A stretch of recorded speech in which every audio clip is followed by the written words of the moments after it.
What's up, everybody? It's Luke James, not the singer. If you're looking to get your music reviewed, you can hit up this email that's right here. But today I'm going to hit you up with my thoughts and opinions on this new project from SilverDollar called Chained to My Conscience. Now, SilverDollar is a rapper who's coming out of Mobile, Alabama, and if you want to find out more about him and check out his music, you can just take a look at all the links I got for you down below.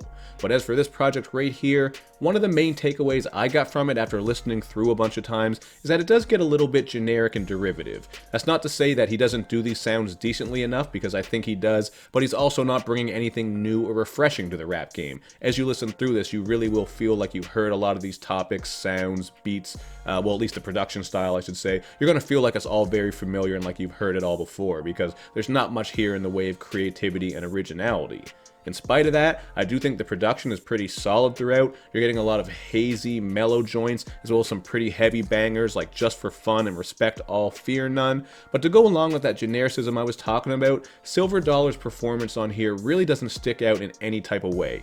He doesn't have an overly distinct rap style. This is something you'll particularly pick up on the intro track called Kaizen. This one has a very minimalistic backdrop, and then he's rapping with these very slow, stiff flows. I just thought it was a bit of a boring way to kick the album off, to be honest. It was kind of drab. It would have been nice to have something a bit more hard-hitting. And then you're going to get auto-tuning on this track and throughout this project that is very hit or miss. There are times where it does work, but other times, like on this song, Kaizen, it can get a little bit grating and or droning. Of course, going along with this auto-croon style, you get some sappy relationships-based joints with Nothing Without Me and Thinking Out Loud. And the thing with these tracks, like I said earlier, I think they work fine enough for what they are, but he's not really putting any unique spin on it with the sound, or even with the lyricism and the stuff that he's saying. A lot of this project really does feel familiar, and that's too bad, because I think he does these sounds decently, but I'm not listening to this and feeling like it's anything new or something I haven't heard before.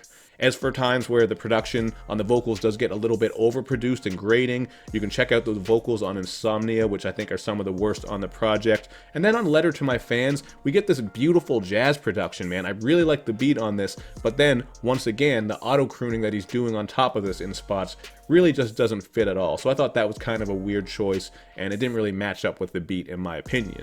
But to be fair, there are some moments of introspection on this project that do show you that he's a guy who does have some thoughts and ideas to get into. So it's not all bullshit on here. A lot of the content does seem very basic and simplistic, but there were a couple of moments that did stick out to me, like on the song Respect All, Fear None, where we actually get some of his best flows as he spits, "Learned a lot from experience, and I learned a lot more from taking L's, so what should I be afraid of? I don't fear nothing but fear itself." I thought that was a great line, just about how he's staying focused and he's not letting his fears hold him back. He's learning from his losing experiences. And even on Insomnia, the track I mentioned earlier where I didn't really care for the vocals, he spits, "Trying to follow my dreams, feel like I'm miles off course, because I know what I want, what I need, I just wish my dreams and reality lined up more." So there are some moments throughout here, but overall you're not getting anything that's too unique or refreshing with concepts. The lyrics aren't overly clever and crazy. The flows and schemes are very straightforward as well. So, that's one of my takeaways here, is that everything here is done quite averagely. I do think there's some stuff here that he could work with, certainly, to make an even tighter and better project next time around.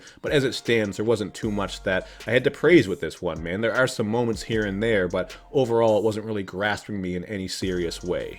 Now, just to scroll down my notes here, I did like the song 4 a.m. in Rome. I think that's actually one of the better tracks on the project, despite the title being taken from Drake's playbook, where he always does that, this time in this place. He has tons of songs that are called that. So, that's another instance of there not being too much originality. But as a song, I think this one was very wavy and smooth, one of my favorite tracks.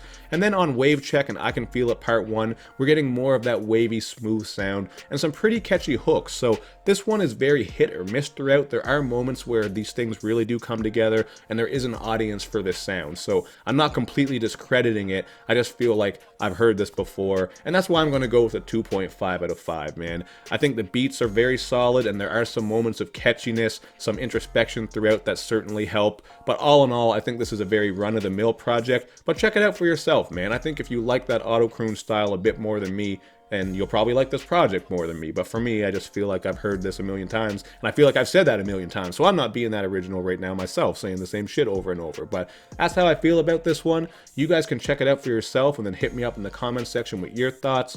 And of course, make sure you do all that good YouTube and social media stuff where you show me love and you show me lots of it.